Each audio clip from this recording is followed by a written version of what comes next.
Vamos lá, gente, vamos começar mais uma aula. Essa aula é na pós-graduação de regularização de imóveis. É a única pós de regularização de imóveis do Brasil. É uma pós focada na prática, uma pós que foi criada não só para advogados, mas para engenheiros, arquitetos, topógrafos e qualquer pessoa que trabalhe com regularização de imóveis, inclusive corretores. Então, é uma pós bem diferente das outras, não é aquela pós que fica falando de direito, de posse, de propriedades, com os conceitos, né? Ou seja, aquela enganação repetindo o que aprende na graduação de Direito. Não, aqui é para quem atua na área de verdade. Uma pós para quem é engenheiro civil, para quem é arquiteto, para quem atua na área, para quem é construtor, para quem é advogado. É para todo mundo fazer network, porque ela é online, mas também ao vivo. Então é uma pós bem diferente. Tanto é que nós vamos falar aqui de isenção, anistia, planta, memorial descritivo, consultoria em viabilidade de loteamentos. Vamos falar do papel do engenheiro, né, na regularização de imóveis, o papel do advogado. Vamos falar das licenças para construções, projetos de edificação. Então, é muita informação importante e geral, né? Não é aquela enganação de ficar lendo a lei ali, não. É um outro objetivo aqui, né? É uma outra responsabilidade, tá? Então, fico muito feliz, muito contente por você estar aqui e vamos juntos, vamos estudar, tá bom? Então, você vai acompanhar o trecho da aula, essa aula muito bacana. E eu quero muito que você aprenda, que você estude, que faça a diferença na sua vida. Essa é a ideia, né? Fazer a diferença na sua vida, tá bom? Deixa eu ver se tá tudo ok, tudo funcionando, bonitinho. Deixa eu ver o que tá pegando aqui. Vamos lá.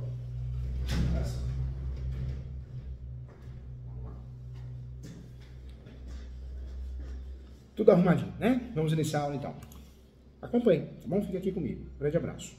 E se você tiver interesse, faça a pós. Entra no site www.portaleso.com.br. ESO é a Escola Superior Universitária, recomendada por diversas OABs, homologada pelo MEC, recomendada pelo CRES, recomendada por várias instituições e conselhos de classe. www.portaleso.com.br. Vários cursos gratuitos, pós-graduações, mini-cursos, cursos avançados. Realmente é fantástico, tá bom? 1, 2, 3, valendo? Então presta atenção na aula, tá bom? Beijo pra você, vamos juntos, vamos iniciar a aula. Pode liberar.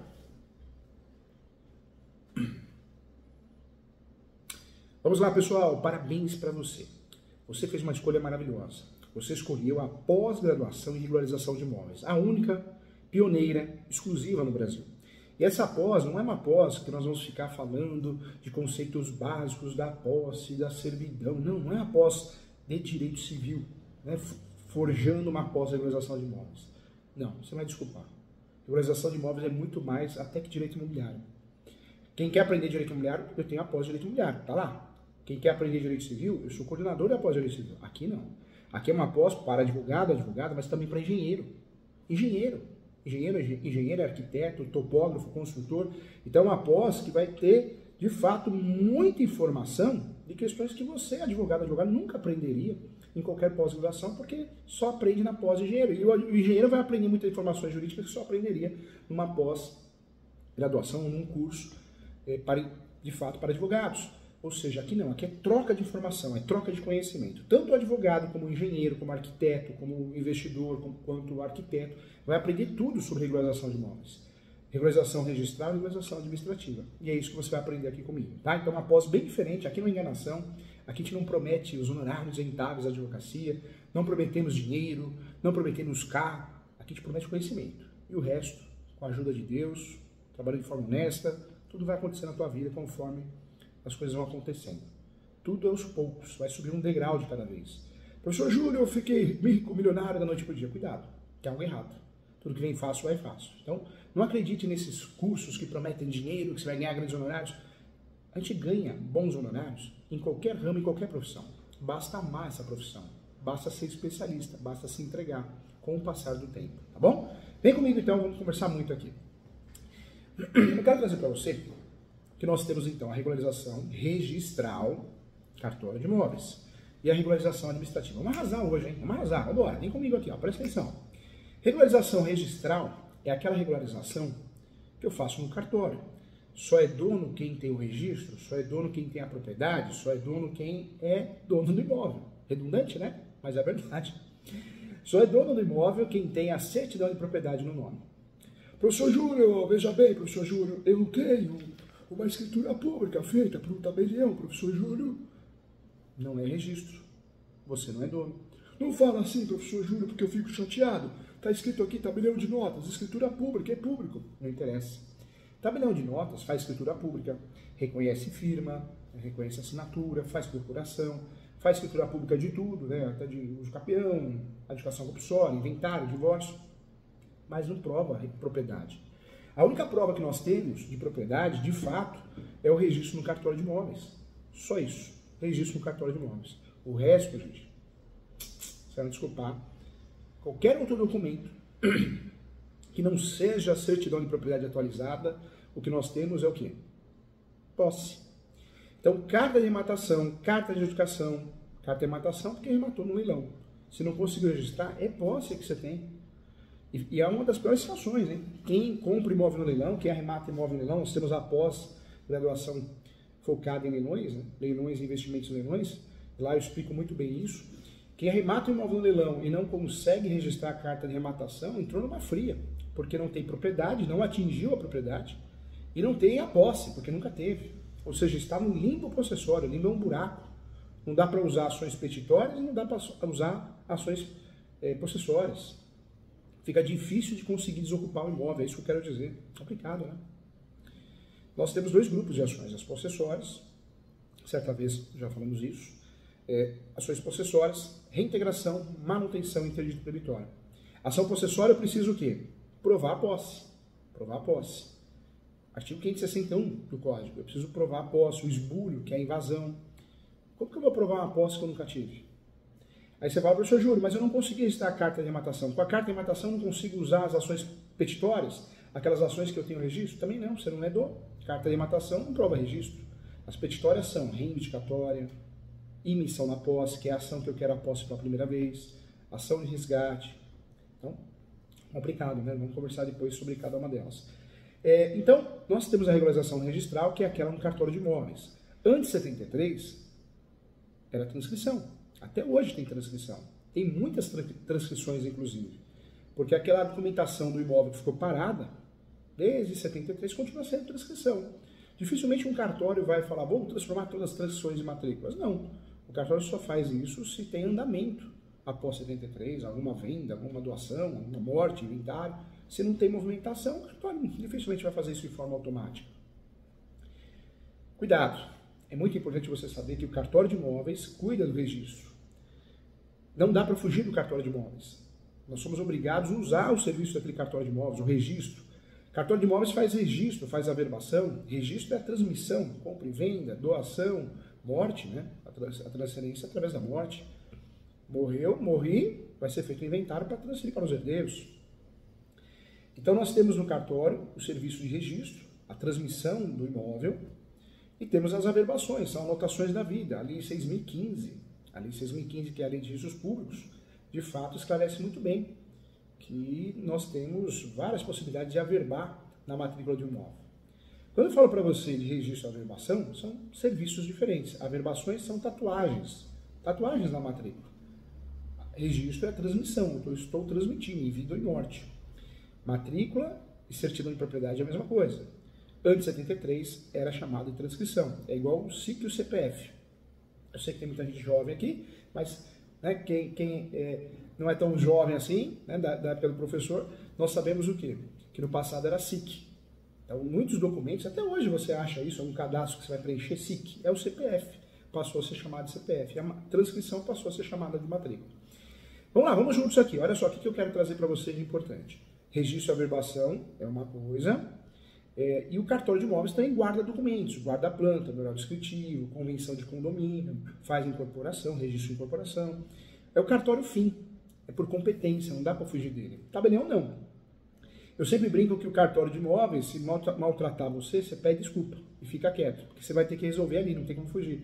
O tabelião não. O tabelião te maltratou, dá para trabalhar com outro tabelião, né? Porque você, em regra, não fica preso ao tabelião. A não ser nas questões de uso capião judicial, que você é obrigado a usufruir do serviço do tabelião do município.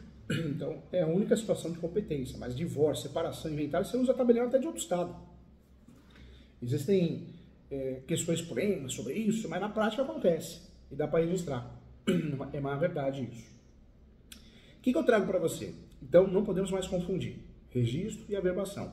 Não podemos mais confundir o que o cartório do tabelião de notas faz e o que o registrador faz. Não podemos mais confundir nessa pós-graduação de regularização de imóveis de alto nível, que, de fato, nós temos a regularização registral, que é no cartório de imóveis. O meu nome vai aparecer no cartório de imóveis, eu vou ser dono, proprietário de verdade. Qualquer outro documento que eu tenha não supre. Contrato de gaveta não supre. Eu tenho a posse, eu tenho um imóvel regular, eu tenho um imóvel sem registro, eu tenho um imóvel sem escritura pública, o termo que você quiser usar. Carta de adjudicação, ação de adjudicação compulsória que eu ganhei, depois a gente vai conversar sobre isso. Também não prova nada. Qualquer documento, decisão do juiz, um papel timbrado, uma escritura pública que eu não consegui registrar, uma carta de adjudicação, formal de partilha, uma escritura pública de inventário, divórcio com partilha de bens. Se eu não conseguir registrar tanto uma ordem judicial, uma escritura pública, eu tenho posse que eu tenho. Então, cuidado, hein? Legal, entendendo isso, separa a regularização registral, regularização administrativa. Regularização administrativa, ó, é tudo isso aqui que nós vamos aprender na nossa pós. Ou seja, uma pós para engenheiro, para engenheira, não é só para advogado. Para advogado, advogada também, mas para engenheiro, arquiteto, para a gente falar a mesma língua. Desculpa, não tem pós igual, não tem. Se você encontrar uma pós que fale que a pós ou um curso avançado de regularização de imóveis, você vai falar de uso capião, você sabe disso. Ou a educação compulsória. Aqui não, aqui é coisa séria. Ninguém está aqui para vender. A gente está aqui para ensinar, com amor, carinho. Todos os professores que estão aqui estão com muito carinho, querendo transmitir o seu conhecimento prático. Então é uma pós diferente das outras mesmo, essa pós de regularização de imóveis aqui na plataforma ISO. Por isso, a regularização administrativa, nós vamos aprender na nossa pós, isso aqui, ó. Vamos aprender isso aqui, ó. Anistia, isenção de tributos na prefeitura, planta e numeral descritivo, topografia georreferencial, como funciona, quais são os requisitos. Um advogado pega isso e não sabe nem ler. Fora os engenheiros que também não conseguem, arquitetos, que tem que saber. Outra coisa, regularização na Justiça Federal, Receita Federal. E aí? Desculpa, mas pós de direito imobiliário, não dá para ensinar isso, foge muito do assunto. Essa pós ensina. Outra coisa, viabilidade de loteamentos e lotes, desdobro. Regularização de imóveis na prefeitura e no município. Multas municipais, retificação da área no município. Como que eu regularizo o imóvel na prefeitura? É isso que eu quero dizer, é isso que você vai aprender aqui na pós. Regularização registral, legal, vai aprender também. Muito, tudo. Mas vai aprender regularização administrativa também.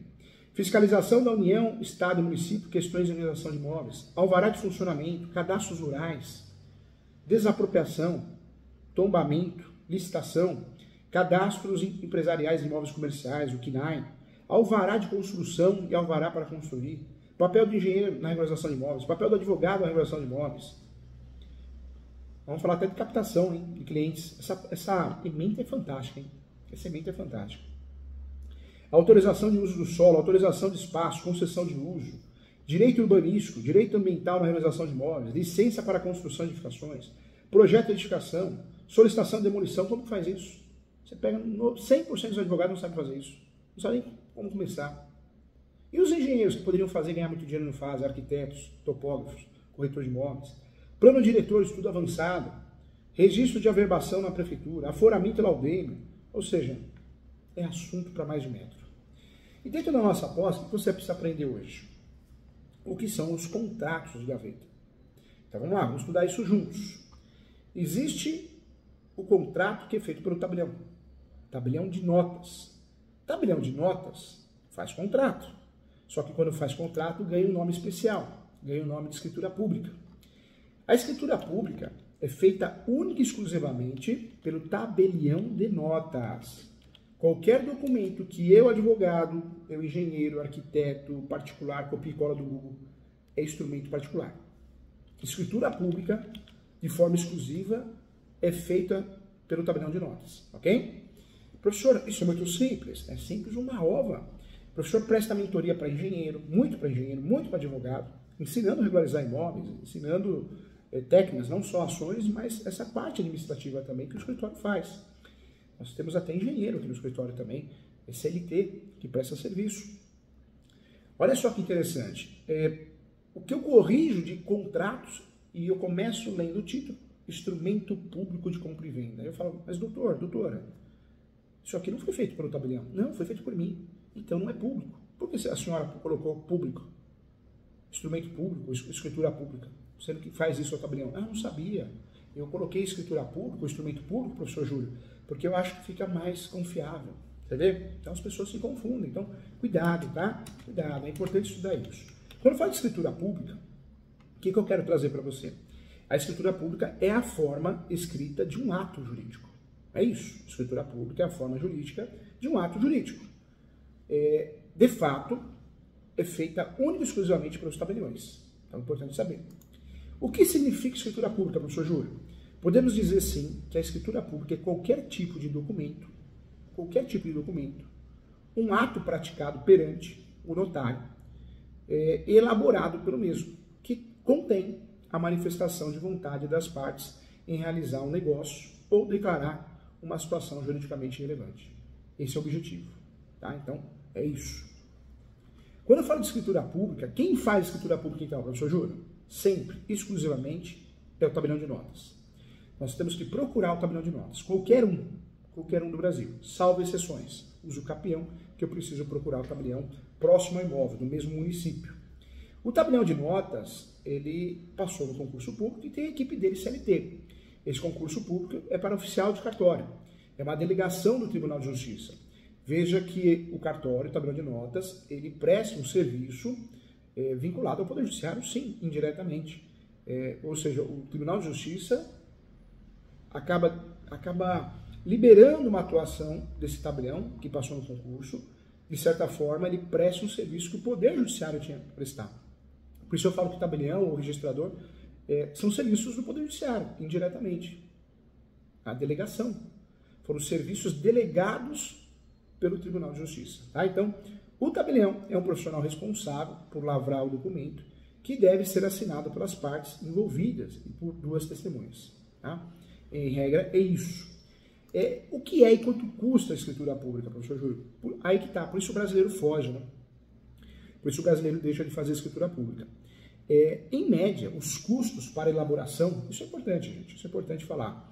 Parabéns aqui que todo mundo está acompanhando, hein? Lembrando que nós temos nessa pós-legalização de imóveis, nós temos alunos, muitos engenheiros, arquitetos, advogados, muito, corretores de imóveis, mas eu tenho orgulho de falar também que nós temos vários tabeliões, vários registradores, vários escreventes, corretores de imóveis, que legal, né? Construtores, incorporadores, investidores, síndicos.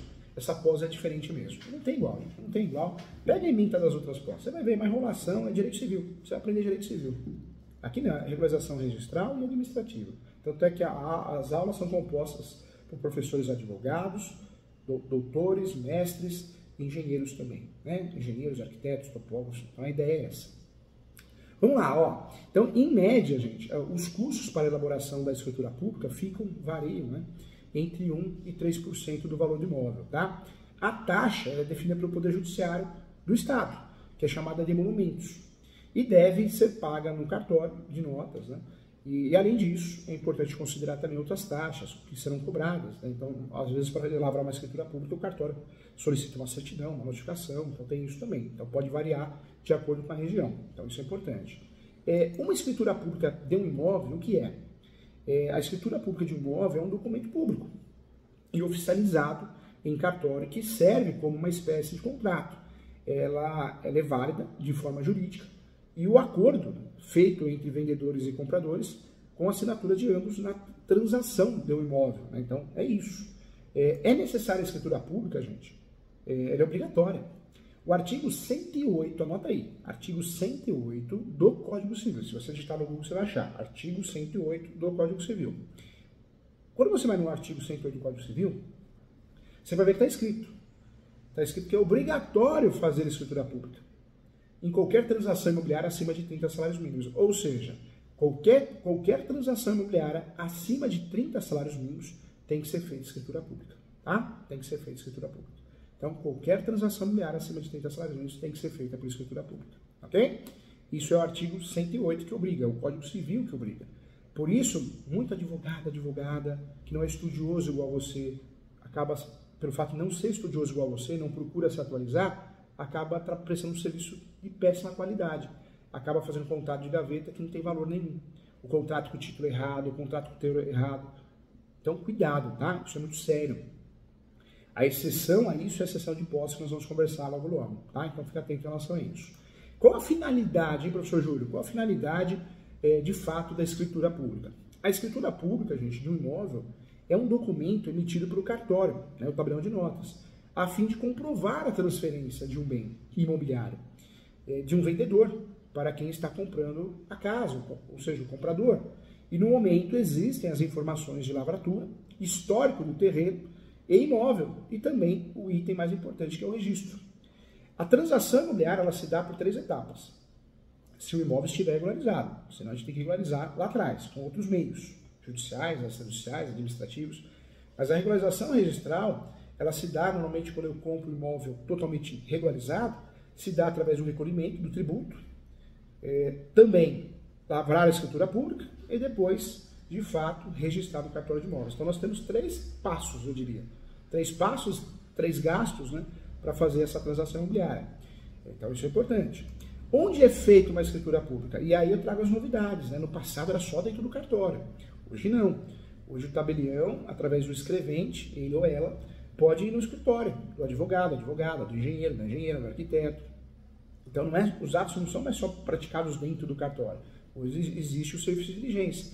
Aqui, quando nós participamos aqui no escritório de compra e vendas, incorporação, é feito aqui. Os cartórios preferem vir aqui porque o volume que a gente fornece aos cartórios é muito grande. O professor advoga para muitos cartórios, então eles preferem vir no escritório, porque a nossa sala de reunião é muito grande aqui. Temos um auditório do escritório. O escritório cresceu muito, né? Temos até o prêmio de um dos maiores escritórios de advocacia do Brasil de direito imobiliário. Então, de fato, é muito usado. Quando eu falo de escritura pública, gente, então nós temos que saber a finalidade é conseguir registrar. Lembrando que nós temos a escritura pública de compra e venda, tem a escritura pública de inventário, tem a escritura pública de união estável, tem a escritura pública de adjudicação compulsória, tem a escritura pública declaratória de alguma coisa, tem ata notarial para provar, para usar num processo, é uma escritura pública, a ata notarial também. Tem a ata notarial, ou seja, uma escritura pública para fazer inventário, para fazer uso capião extrajudicial. Então, o cartório, tabelião de notas, presta vários serviços, reconhece firma, faz procuração, mas várias escrituras públicas. Em regra, a escritura pública ela substitui um processo, em vários casos. Então, isso é importante. E a escritura pública é obrigatória em muitos casos também. Você quer ver um ponto também importante? Compra e venda de herança. Ah, professor Júlio, sou herdeiro e não quero ter dor de cabeça. Sou herdeiro e eu não quero fazer inventário, não quero gastar dinheiro, não tenho dinheiro. Dá para fazer alguma coisa? Dá. Você pode vender o seu direito de herança. E quem compra o seu direito de herança é quem faz o inventário. Isso é possível no Brasil. Isso é possível graças à cessão de direitos hereditários, tá? Cessão de direitos hereditários, não possessórios, não confunda. É possível graças à cessão de direitos hereditários. Ou seja, obrigatoriamente tem que ser feita por escritura pública. Obrigatoriamente tem que ser feita por escritura pública. Ou seja, o tabelião que vai fazer. Lembrando que tem que ter a anuência dos herdeiros também, para que tenha validade. É uma forma de eu me livrar do imóvel, bem imóvel, né? Imóvel, sem gastar, porque eu não tenho condições, não quero. Então, é uma forma, sim. Isso é importante. É sempre importante, para fazer a escritura pública, fazer a escrituração, né, de um imóvel.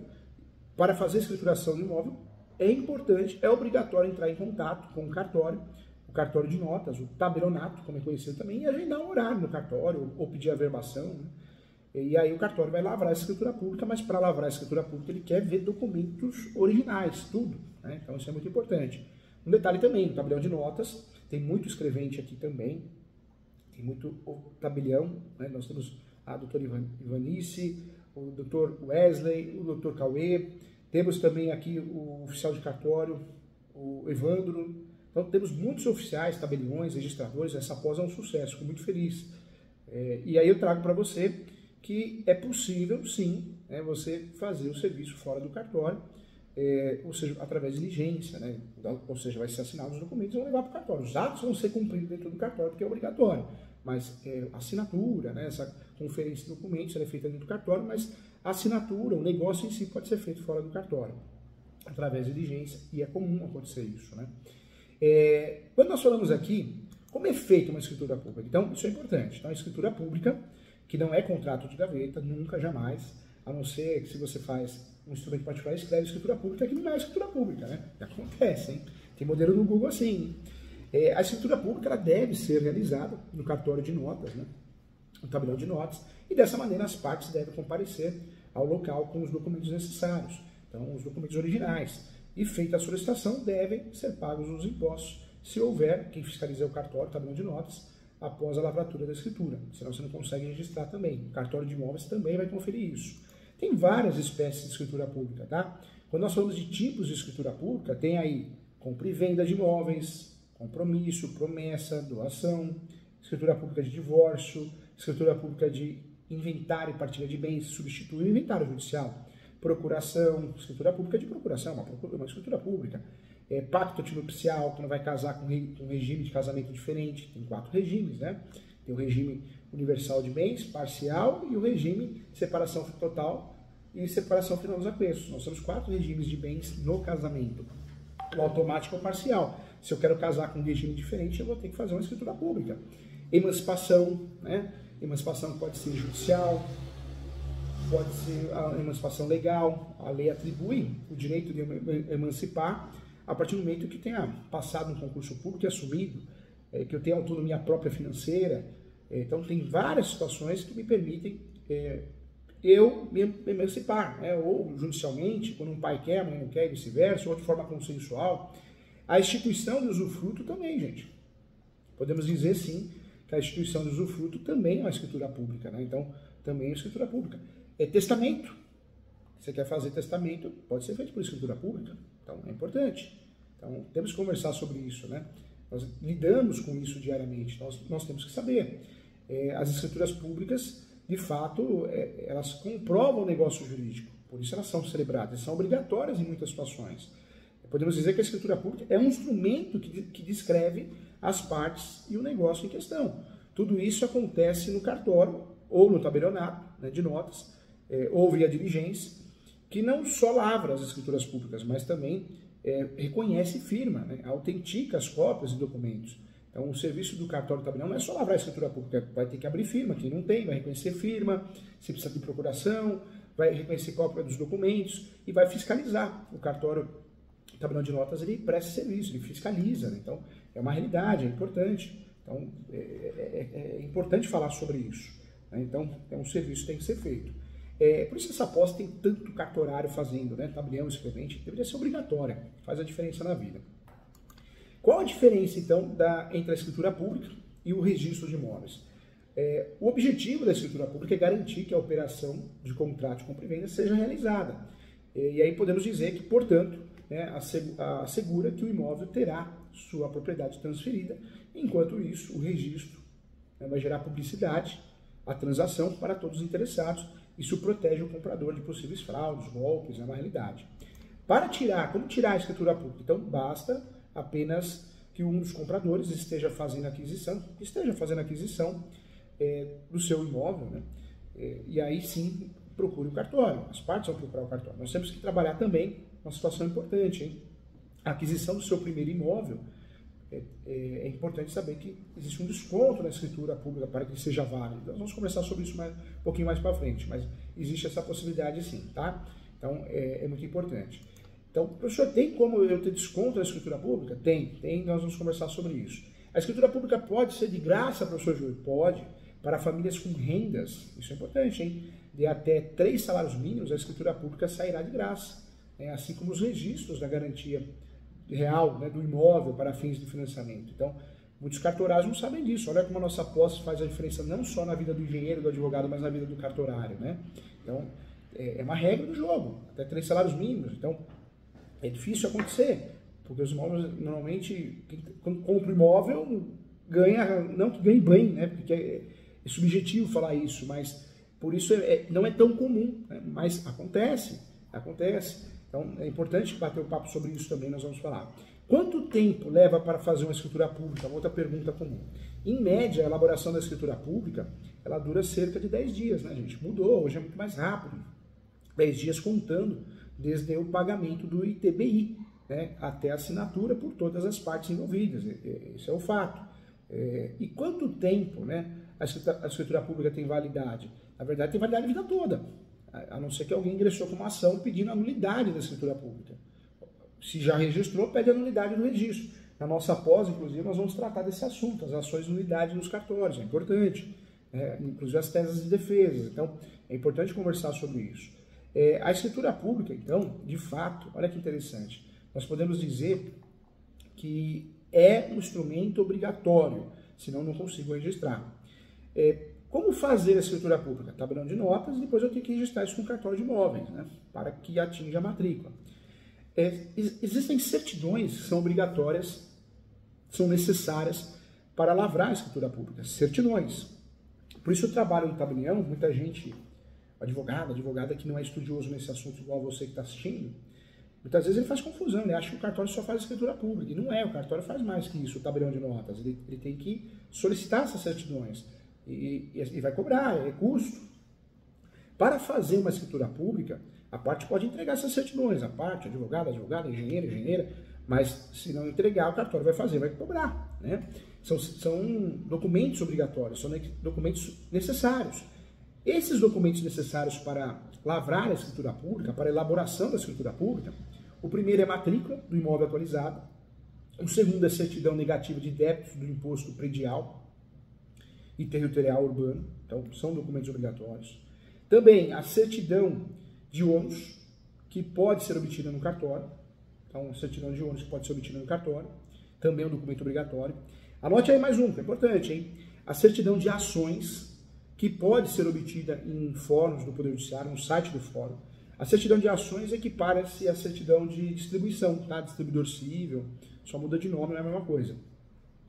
Também é importante o comprovante de recolhimento do imposto de transmissão de bens imóveis, o ITBI, e também o comprovante de quitação de débitos condominiais, se tem condomínio no meio. Então, olha só, então, não é simplesmente lavrar a escritura pública. O tabelião de notas, o escrevente, ele ou ela, a tabeliã, vai negar lavrar a escritura pública se você não entregar esses documentos. Ou combinar com o cartório dele mesmo, solicitar algum deles, né? Porque alguns nós temos que levar mesmo, não tem jeito.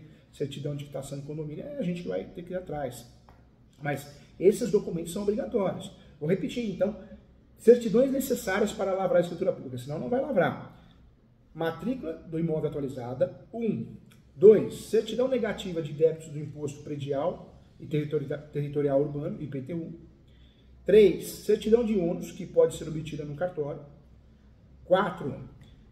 Certidão de ações, que pode ser obtida no site do fórum, lembrando da Justiça Federal e da Justiça Estadual. Certidões são chamadas de certidões de distribuidor civil. Depois, certidões de recolhimento do imposto de transmissão de bens imóveis, ITBI, e comprovante de quitação de débitos condominiais, tá? Além disso, gente, isso também é importante, hein? Além disso, são necessários os seguintes documentos e dados do comprador, dos compradores, né, e vendedores. RG e CPF de todos os envolvidos. Certidão de nascimento ou casamento. Se for o caso, pacto antinupcial, se aplicável, se tem. Comprovante de endereço e profissões, tá? São informações importantes também. Uma pergunta que foi feita, nós estamos estudando aqui o contrato de gaveta, né? Mas antes de entrar no contrato de gaveta, a gente precisa dominar a escritura pública, para a gente não errar nunca mais o que é um contrato de gaveta. A escritura pública, gente, é uma pergunta que eu recebo e é muito comum. Tem como tirar a escritura pública de um imóvel online, professor Júlio? A resposta é sim, sim. É possível solicitar uma escritura pública de imóvel por meio do site e-notariado, é uma plataforma constituída, criada pelo Conselho Nacional de Justiça, ou seja, o CNJ, para digitalizar, né, os principais serviços de cartórios. Então, existe, é fato. Para ter acesso aos serviços, você deverá adquirir um certificado digital notarizado, né? Certificado digital notarizado, você tem que ter. Em um cartório credenciado. Então, você vai no cartório credenciado, adquire esse certificado digital notarizado, né? O documento é gratuito e permite realizar atos notariais pela internet. É maravilhoso isso. Então, ó, engenheira, advogado, acorda aí, né? Advogado, arquiteto, acorda aí. Não vou falar isso, acorda para o tabelião, que tem muito tabelião também, essa pós para tabelião. Tem muitos, inclusive, tabeliões, escreventes, auxiliares de cartório. Então, acorda aí. Então, dessa forma, será possível, sim, assinar documentos e solicitar digitalmente o reconhecimento de assinatura eletrônica, tá? Isso é fato. Quero lembrar você também, isso é importante, lembrando que para solicitar a escritura pública online é necessário que o cartório escolhido ofereça a opção do pedido digital. Então não adianta você ter, de fato, um certificado digital notarizado e você querer usar um cartório que não tenha, não tenha esse serviço, não possa prestar esse serviço. Agora sim, eu puxo a orelha de quem é tabelião aqui. Acorda aí, hein? Veja, cada estado de um jeito, mas veja como você consegue fazer a solicitação para poder prestar esse serviço online. É necessário que o cartório escolhido ofereça essa opção de pedido digital. O cartório que não está fazendo isso está perdendo dinheiro, então corra atrás, se possível, tá bom? Tem muito escrevente aqui, tem muito oficial tabelião de cartório. Outra pergunta que é feita também, quanto tempo demora para sair uma escritura pública? Então, a escritura pública leva cerca de 10 a 15 dias para ficar pronta. Esse é o prazo estabelecido. Cada cartório tem o seu jeitinho de trabalhar. No entanto, se houver pendências ou inconsistências nas informações, esse período pode ser muito mais longo, porque tem que entregar documento, está faltando e o cartório não vai lavrar a escritura pública. Professor Júlio, dá para tirar a segunda via da escritura pública? E aí, dá ou não dá? Dá.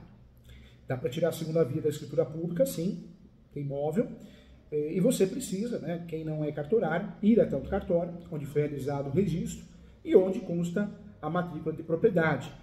Também é importante consultar a tabela de emolumentos da região para descobrir qual é a taxa de emissão da segunda via, porque é cobrado. Na maioria dos estados, o valor gira em torno de R$50. Então, tem que analisar, cada estado tem o seu preço, isso muda muito, então não vamos falar besteira aqui, tá? Então, só para você saber. Então, olha só que legal, né? Então, olha quantas informações importantes aqui. Agora, quando eu falo de escritura pública, você está craque no assunto, ninguém te engana. Mas o que o brasileiro gosta de fazer? Contrato de gaveta. E por quê? Tem um conhecido meu, um juiz, que é professor da nossa pós também, ele fala que o brasileiro tem tara para o contrato de gaveta, um termo até forte. Mas é verdade, a gente faz contrato de gaveta porque o brasileiro compra um imóvel totalmente irregular já no passado. Quem está vendendo já também comprou através de contrato de gaveta. Fazemos contrato de gaveta porque é caro, apesar de ter outro tipo de segurança, mas é caro, na cabeça do brasileiro é caro, tem isso. Então, o contrato de gaveta ele é muito utilizado no Brasil, 75% dos imóveis são de fato irregulares, então é uma realidade. O contrato de gaveta quer dizer que é um instrumento público, é um instrumento particular. Então, podemos dizer que o contrato de gaveta é um instrumento público, é um instrumento particular. Esse instrumento público, esse instrumento particular, ele é feito por qualquer pessoa, inclusive pelo próprio interessado, pelo corretor, corretora. O problema é que o brasileiro não sabe fazer contrato. A maioria dos advogados não sabem fazer contrato. E vai na copia e cola da internet. Então sai aquelas porcarias, aquela coisa que não tem lógica. E vamos conversar aqui como fazer um contrato de gaveta, quais são os requisitos. O nome contrato de gaveta, ele vem justamente por não ter registro em cartório. Não ser lavrado pelo tabelião de notas. Ele pode ficar guardado na gaveta, até a dívida ser paga. Por isso vem esse apelido, contrato de gaveta, que é um instrumento particular. Nos casos em que um financiamento foi feito junto ao banco, muitos financiamentos de alienação fiduciária, Caixa Econômica Federal, Banco Itaú, proíbem a venda por contrato de gaveta. Você não pode vender o imóvel sem transferir o financiamento. Então, aí só vai piorando a coisa, em regra. Então, um contrato de gaveta é um problema. É um problema porque numa desapropriação você não vai receber, você vai vender o imóvel e não consegue atingir a totalidade do imóvel. O cliente sabe disso. Nós temos que explicar isso para o nosso cliente. É uma realidade. Quando eu falo de contrato de gaveta, a lei não proíbe. Não proíbe. Mas nós temos situações que nós somos obrigados a fazer escritura pública. Onde aparece isso? Artigo 108. 108 do Código Civil. Ou seja, eu sou obrigado a fazer uma escritura pública. Toda transação imobiliária de um bem imóvel acima de 30 salários mínimos. Senão, o contrato que eu vou fazer não vale nada. Então, precisa tomar cuidado com isso. Cuidado. Nós temos os contratos de direito civil, os contratos em espécies. Tem um livro meu que você vai gostar, se você tiver a oportunidade de ler, que é o Direito Civil. Estou olhando para ele ali na prateleira. Direito Civil, volume único, manual doutrinário e jurisprudencial. Eu trato o direito civil completo. Que livro fantástico, da editora Mizuno. Esse livro eu explico todos os contratos, um por um, todos. Então, nós temos vários contratos previstos no Código Civil. São chamados contratos típicos, tipificados. Ou seja, tem lei e tem artigo. Não só existe contrato tipificado dentro do Código, existe fora também. O contrato de locação é atípico. Na verdade, é típico, porque tem lei, a Lei 8.245 de 91. Então, nós temos muitos contratos típicos, retificando aqui, típicos dentro do Código Civil ou em leis esparsas. E temos contratos atípicos. Atípicos é que não tem lei, não tem artigo, mas existe. É conhecido pela doutrina, pelos livros, pela jurisprudência, os julgados dos fóruns. Dentro desses contratos, nos interessa no direito imobiliário, nos interessa na regularização de imóveis, vários, qualquer contrato escrito. Porque o contrato bem feito, escrito, um instrumento particular, ou seja, o contrato de gaveta bem feito, no mínimo ele é o quê? Um justo título de boa-fé. Então, esse contrato bem feito, que é o justo título de boa-fé, ele nos ajuda o quê? No fórum. Ele nos ajuda numa ação judicial. Eu consigo, no uso capião ordinária, que exige o contrato, o justo título, eu consigo usar. Eu consigo usar um uso capião que tem o requisito, o justo título. O justo título é o contrato.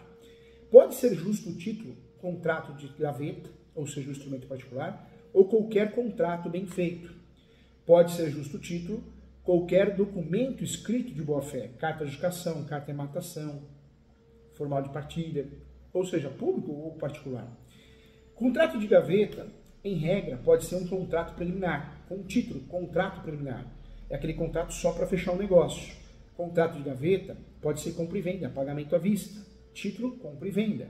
Contrato de gaveta pode ser uma cessão de direitos possessórios e afins, que é o jeito correto de comprar um imóvel irregular. Cá entre nós, professor Júlio, como que eu compro um imóvel irregular? Compra e venda? Não, compra e venda você comprou errado. Mas foi o advogado que fez, fez errado, fez mal feito, cobrou para fazer algo errado, inútil. E você que faz minha pós, eu não deixo você fazer um negócio desse. O contrato de gaveta, quando não tem jeito, você vai comprar um imóvel de posse, sem registro, sem escritura pública, então pelo menos tenta comprar do jeito certo. E o contrato correto é cessão de direitos possessórios e afins. Por que esse contrato é o correto? Porque ele normalmente é reconhecido como justo título. Eu consigo usar numa REURB, regularização fundiária, para regularizar esse imóvel. Eu consigo usar no uso capião ordinária, que exige um justo título. Ele é reconhecido, é um contrato bem feito. Foge do artigo 108 do Código Civil, que exige que o contrato de compra e venda tem que ser feito acima de 30 salários mínimos por escritura pública. Então, cuidado, hein? Nome do contrato correto de gaveta, né? Quando eu compro imóvel irregular. Cessão de direitos possessórios e afins. Cereja do bolo desse contrato é a cláusula de soma de posse. No Brasil, o Código Civil permite a soma de posse. A soma de posse ela vai ser feita sempre com o antecessor, e só com o antecessor. E para quê, professor Júlio? Sempre para fazer uso capião. O uso capião judicial, extrajudicial, eu uso essa tese de soma de posse, porque aí eu consigo fazer o quê? Eu consigo, com um dia de posse, um mês de posse, eu, meu cliente, consegue fazer o uso capião e regularizar o imóvel. O uso capião judicial ou extrajudicial. Tá? Então, por isso a soma de posse é tão importante. A soma de posse, gente, ela é a cereja do bolo do contrato de cessão de direitos possessórios e afins. Pena que a maioria dos advogados não sabem disso, a maioria dos engenheiros acabam cometendo erro. A soma de posse é uma cláusula. Fica evidente a soma de posse. Não cabe efeito cascata. Não posso sair somando a posse desde 50, 100 anos atrás. Isso não existe. É o que muito advogado faz e acaba perdendo a ação de uso capião ou acaba tendo o uso capião negado no cartório de imóveis. A soma de posse, ela pode ser usada. Professor Júlio, você sabia que a soma de posse pode ser usada no uso capião? Ou seja, o sujeito pode fazer o uso capião com um dia de posse, um mês de posse e se tornar dono, dona? Sim. O possuidor pode, para fins de contagem de tempo, exigido da posse na uso capião, somar a sua posse com quem de fato tinha. Somar a posse com quem possuía o imóvel anteriormente. Cuidado, só com o antecessor, só, conforme relação do artigo, anote aí também, artigo 1243. Artigo 1243. Que está escrito lá. O possuidor pode, para fim de contar o tempo exigido pelos antigos antecedentes, acrescentar sua posse e dos seus antecessores. Aí aparece até o 1207. Contando que todos sejam contínuas, pacíficas, nos termos do artigo 1242, com justo título de boa-fé. Então é isso, né? Então dá para somar a posse sim. Tem esse artigo, 1243, 1242, 1207, que nos interessa, mas é importante anotar também o enunciado 494 da 5ª Jornada de Direito Civil, que ele esclarece muito bem que é possível a soma de posse no Brasil, tá? Então, de fato, é isso. Gente, quanto conteúdo, hein? Que pós, hein? Eu estou muito feliz, muito até emocionado, né? De fato, do MEC aprovar essa pós-graduação ou o curso avançado de regularização de imóveis, porque essa pós-ementa é uma ementa de verdade, real, né? Vai fazer a diferença na vida sua, que é engenheiro, engenheira, arquiteto, advogado, advogada, escrevente, tabelião, porque é diferente das outras, né, gente? As outras. Muito legal, muito legal. Muito feliz. É uma pós de alto nível, uma pós diferente mesmo, merece respeito. Gente, com muito carinho, trago para você então que é possível a soma de posse, hein? Você anotou aí, né? Anotou, tá bom. O contrato de gaveta, o que eu trago para você? A ideia por trás do contrato de gaveta é simplificar a negociação entre as duas partes. É o que mais acontece no Brasil. Não é o correto, mas é o que mais acontece. O problema é que nós temos vários contratos no Código Civil e fora do Código Civil, mas no direito imobiliário, no mundo das transações imobiliárias, dos negócios imobiliários, nós usamos cerca de 6 contratos. O primeiro contrato, de fato, é o contrato preliminar. Contrato preliminar, pode ser chamado de pré-contrato, contrato facultativo, é só para fechar o negócio, amarrar o negócio. Se a transação imobiliária é totalmente irregular, o segundo passo já é a escritura pública. Se a transação é irregular, uma compra e venda de um imóvel irregular, urbano, rural, comercial, não interessa, o segundo passo é uma cessão de direitos possessórios e afins. Eu gosto muito, o professor advoga muito para engenheiro, arquiteto, muito para imobiliária, e eu ensino nos meus treinamentos que é importante trabalhar com a cessão, com o contrato preliminar, porque protege o negócio, dá para criar uma cláusula isentando multa, se alguém quiser desistir, dá para criar uma cláusula cobrando multa do sinal ou 10% do valor do negócio, dá para incluir já a comissão, os honorários do corretor de imóveis para resguardar ele. Tem casos que o cliente não assina, né? Fica enrolando para assinar um contrato de prestação de serviço, um contrato de corretagem, uma autorização de serviço. Então o corretor consegue, com uma cláusula, se proteger. Né? Faz vez, substitui o contrato que não foi assinado de prestação de serviço. Contrato preliminar para fechar negócio. Compra e venda tem que ser usado o pagamento à vista. Cuidado, se é uma transação regular, tem que ser feita por escritura pública. Compromisso compra e venda. Estou comprando um imóvel, mas existe uma obrigação de fazer. Por parte do vendedor ou por parte do comprador? Do comprador, normalmente, é em pagar. Do vendedor, em entregar algo. Talvez a regularização do imóvel. O ideal é que seja feita por escritura pública também. Hein? Eu posso até fazer instrumento particular e tentar verbal, compromisso, compra e venda. A verbal no cartório. Existe o contrato de promessa. Cuidado, promessa não é a mesma coisa que compromisso. Promessa, estou comprando um imóvel que não existe. Talvez um imóvel na planta. Cessão de direitos possessórios e afins. O contrato deve ser usado para a compra e venda de imóveis irregulares, sem registro, sem escritura pública. Não é crime, não é perigoso. Quer dizer, menos seguro que o registro de imóveis. Quando eu faço o due diligence, quando eu vou comprar um imóvel, eu preciso fazer o due diligence, que é uma pesquisa do imóvel, certidão de propriedade atualizada, certidão de tributos da União, Estado, Município. Eu preciso fazer. E preciso fazer de quem está vendendo. Certidão criminal, da esfera estadual, da esfera federal. Certidão de distribuidor civil, da esfera estadual e federal, claro. Também certidão de protesto da localidade onde está o imóvel, da localidade onde resida o comprador, certidão trabalhista de execuções e ações trabalhistas, ou seja, o due diligence é um conjunto de certidões que eu vou solicitar do imóvel e da pessoa que está comprando, das pessoas, para proteger a transação imobiliária. Quando você faz um contrato preliminar, você faz esse contrato, ganha uns 10 dias ali para fazer o due diligence, e aí o contrato se torna efetivo, fazendo um segundo contrato, o contrato definitivo, ou uma escritura pública, se a transação é totalmente irregular, ou um contrato, né, de cessão de direitos possessórios, tá? Essa é a ideia. Então veja, nós temos vários contratos que nós podemos usar no direito imobiliário, nas transações e negócios imobiliários.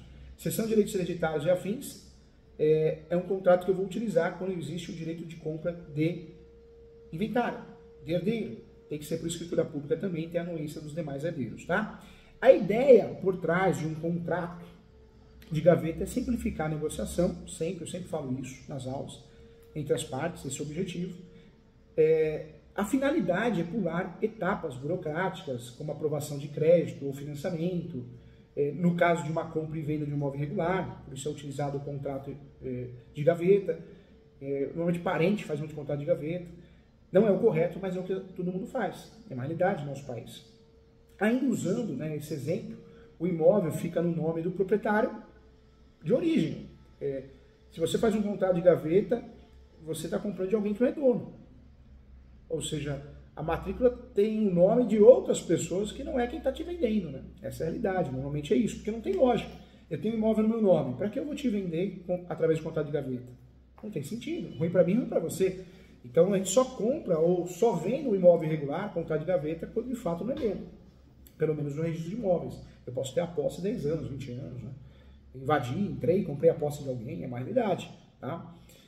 O nome contrato de gaveta, gente, então ele vem justamente daí, por não ter registro, registro em cartório. Ele pode ficar guardado na gaveta até a dívida ser paga. Nos casos em que um financiamento imobiliário é feito, né, junto ao banco, claro, é necessário o contrato de gaveta, mas aí existe uma exceção, a alienação fiduciária. Ou seja, não é uma escritura pública, mas é uma exceção do jogo. Ou seja, o próprio banco faz um contrato particular, um instrumento particular, um contrato de gaveta, o próprio banco faz isso. E aí sim é um contrato de gaveta que tem uma validade diferente, né? A Caixa Econômica faz muito isso, mas é diferente. São casos que envolvem o financiamento imobiliário junto a uma instituição financeira. E aí é necessário o contrato de gaveta, ele se torna ainda mais complexo, né? Isso porque os vendedores costumam negociar uma linha de crédito com o banco com base no imóvel para receber o valor adiantado. Então, é fato. E nesse tipo de situação, gente, compradores pagam as parcelas do imóvel, né, aos vendedores e, por sua vez, utilizam esse valor para quitar o empréstimo junto ao banco. Então, é uma outra linha, um outro raciocínio, né? Em outras palavras, quem vende acaba se tornando um intermediário entre a instituição financeira e o comprador. Então, de fato, é diferente. O que a lei, professor Júlio, diz sobre o contrato de gaveta? Então, vamos lá. O contrato de gaveta, gente, bem feito, ele serve como justo título.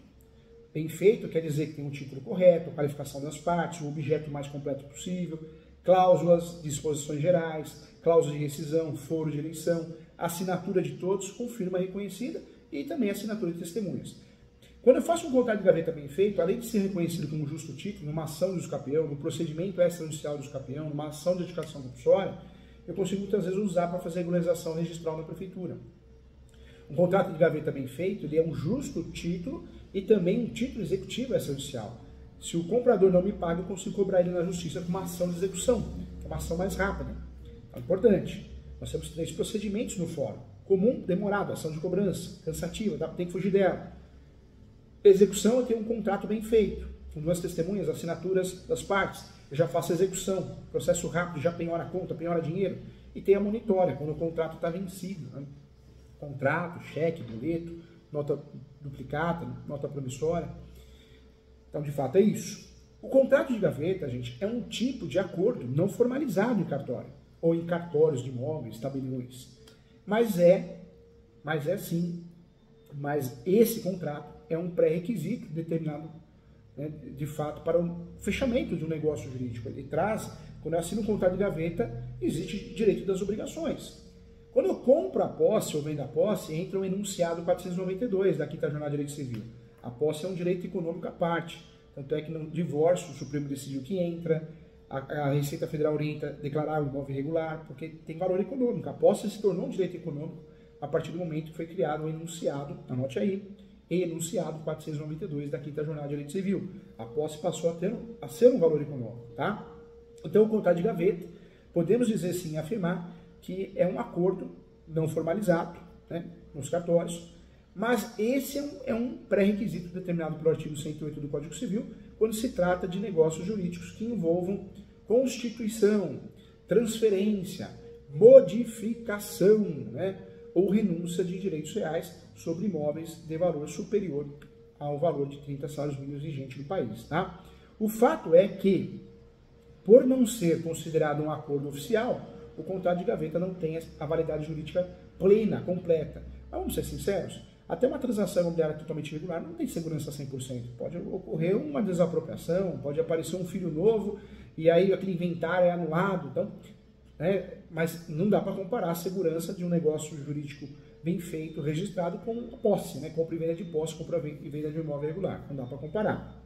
Mas nada é perfeito. Eu quero dizer que não existe uma segurança plena em negócio nenhum, né, no Brasil. Quando eu falo que o fato é que por não ser considerado um acordo oficial, o contrato de gaveta ele não tem validade jurídica do jeito que a gente queria. Né? O que significa isso, professor Júlio? Que caso o nosso cliente precise, né, de fato fazer um contrato de gaveta, seja necessário, seja preciso fazer um contrato de gaveta, porque está comprando uma posse, não tem como, tem que tomar cuidado, tem que fazer o due diligence, igual eu falei, para poder fazer uma transação mais segura de um imóvel rural ou urbano, para poder ter segurança, né? Então isso é importante. O que eu trago para você? Toda a negociação ela fica sustentada na confiança entre as partes, né? Quando a gente faz fora do cartório. Isso é perigoso, algo bastante informal. E vale dizer também o que pode trazer riscos para todos os envolvidos. E além disso, gente, no caso de compra e venda de imóveis feitas com financiamento imobiliário em uma instituição financeira, é preciso, né, que a instituição participe do contrato, dando o seu aval para a negociação, como está previsto na lei, né, na legislação, a lei é 8.004 de 90, tá? Então isso é importante. Qual que é o risco, professor, de se fazer um contrato de gaveta? A venda dupla, ou venda duplicada, venda dupla venda de duplicidade, vários nomes quer dizer a mesma coisa, hein? O que é a venda dupla, professor Júlio? A venda duplicada. A venda dupla do imóvel, gente, é uma das principais finalidades de registrar uma compra e venda de imóvel em cartório, é garantir que a transação seja feita só uma vez, né? Isso evita que um mesmo imóvel seja vendido duas vezes. No entanto, nada impede que isso aconteça com o contrato de gaveta. Olha o perigo aí. Se a transação não está registrada, ela não tem validade jurídica, em termos de cartório. E a pessoa vendedora pode repassar o imóvel para outra, né, em uma atitude de má-fé. Isso é fato. Então precisa tomar cuidado com isso. Esse é um golpe muito comum, inclusive no Brasil, hein, gente? Muito comum mesmo. No Brasil é uma realidade. Então, de fato, a gente precisa tomar muito cuidado.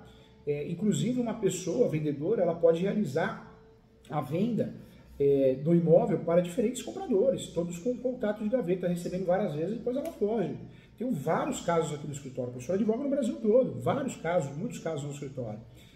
Outro ponto também, o primeiro ponto que é perigoso é a dupla venda, a venda duplicada do imóvel. O segundo ponto é o falecimento de alguém envolvido. Poxa, se falece o vendedor, o comprador, o vendedor piorou, né? Outro problema sério, né, que acontece bastante em contratos de gaveta é se alguma das partes falece. Meu Deus do céu, que dor de cabeça, hein? Imagina o caso de um contrato de gaveta em que faltavam apenas algumas parcelas para serem pagas, quitadas, poucas, as últimas, mas antes do fim a pessoa vem a falecer. Morre. Nossa, que dor de cabeça. Como essa transação não tem validade jurídica, em regra, quem comprou o bem não tem direito a nada, né? Aí vai ter que lidar com o herdeiro, meu Deus do céu, ou o próprio dono que vai aparecer, ou os seus herdeiros, olha a confusão, né?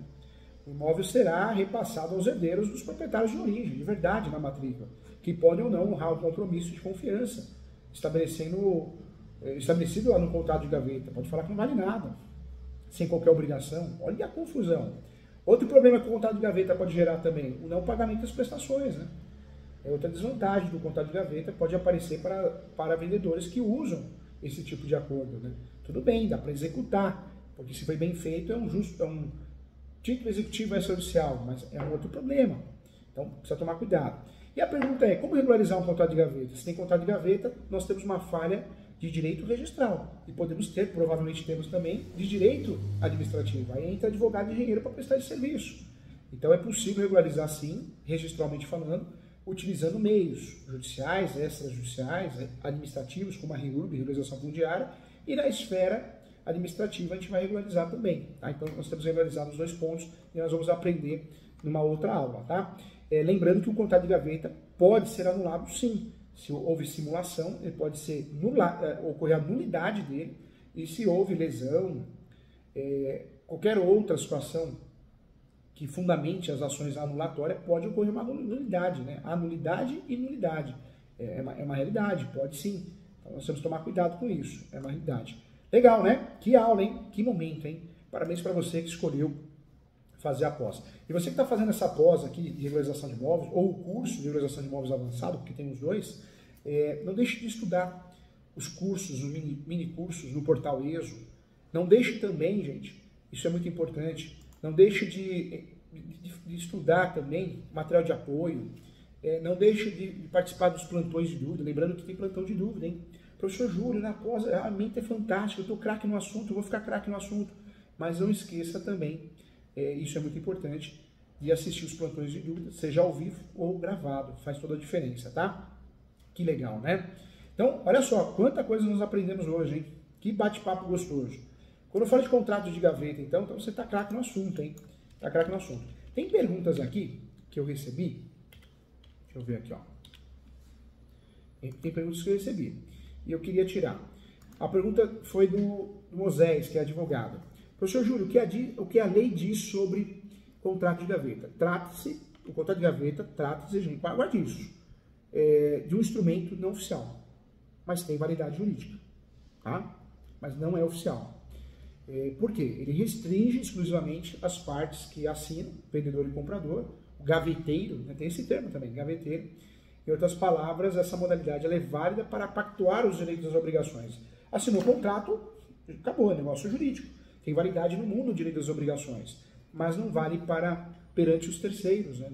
Esse é o problema, tá? Parabéns pela pergunta. A Rosana, parabéns, mais uma pós. A Rosana já fez a pós comigo de direito imobiliário, né, Rosana? Eu acho que direito civil, a pós de direito civil é fantástica, né? A pós de direito civil você aprende a cobrar honorários, aprende direito civil e processo civil, né? Legal. E agora está fazendo a de regularização, que legal. A pergunta da Rosana Rosana que é arquiteta. Qual a garantia de um contrato de gaveta? Gente, o contrato de gaveta não tem validade perante a instituição financeira, né? Uma vez que esta não autorizou a negociação. Então, o contrato de gaveta, você pode comprar, se der tudo errado, você vai perder a posse. Se você fizer os campeões, você vai regularizar, judicial, extrajudicial, REURB, né, ou outros meios. E se você for vender, desse jeito, vai ter que vender irregular. Ou seja, vai ter que ser contrato de gaveta de novo, vai ter que ser cessão de direitos possessórios e afins, né? Uma realidade. Mais uma pergunta, como funciona o contrato de gaveta, professor Júlio? Romano. Romano que é engenheiro civil, hein? Legal, Romano. O Romano está falando aqui que é a segunda pós que ele está fazendo. Legal. Está fazendo a pós de uso capião também. Pós de uso capião também é fantástico, hein, gente? Que pós-graduação, hein? Romano, olha só. Vou repetir a pergunta sua assim. Então o Romano pergunta, professor Júlio, como funciona o contrato de gaveta para imóvel? O contrato de gaveta é o termo, Romano, utilizado para se referir a um documento de compra e venda de imóvel que não tem a interferência externa, né, de instituições, entre elas o Poder Judiciário, por delegação, que são os cartórios, não gera publicidade, tá? Então é um contrato feito entre as partes, gera direito às obrigações. A Elisângela pergunta aqui, Elisângela que é advogada do Paraná, aluna da nossa pós também, quais são os perigos do contrato de gaveta? Falamos aqui, né? Dupla venda, se alguém falecer, perder o imóvel, perder a posse, né? Legal. Muito legal, né, gente? Que legal, que show. Fico muito feliz, parabéns para você que assistiu a aula. A intenção é essa, arrasou, né? Essa pós-graduação de regularização de imóveis da Escola Superior Universitária arrasou. Que ementa, gente, que ementa. Eu vou ser sincero, hein? Sou coordenador do curso, professor titular, mas eu vou assistir todas as aulas. Todas as aulas eu vou assistir. Porque eu vou aprender muita coisa com o engenheiro. Eu vou aprender muita coisa. Tem professores tabeliões, registradores. Sou bobo? Bobo nada. Vamos curtir essa pós, né?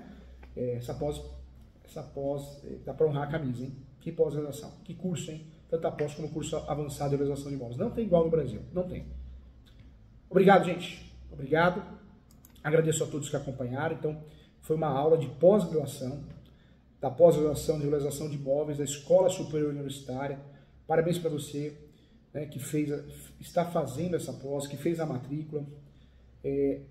Por mais que você já esteja matriculado, tá de bobeira, entra no site www.portaliso.com.br para dar uma olhada nos cursos gratuitos, nos mini cursos, nas novas pós, faz toda a diferença, né? Que legal, que bacana, gente.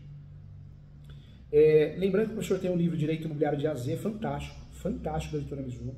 Tem o livro Uso Capião, capa vermelha, da editora Mizuno também. E o livro Direito Civil, Manual Doutrinário e Jurisprudencial, tá? Inclusive o livro Direito Civil, Manual Doutrinário e Jurisprudencial, fiquei muito feliz, foi feita uma pesquisa.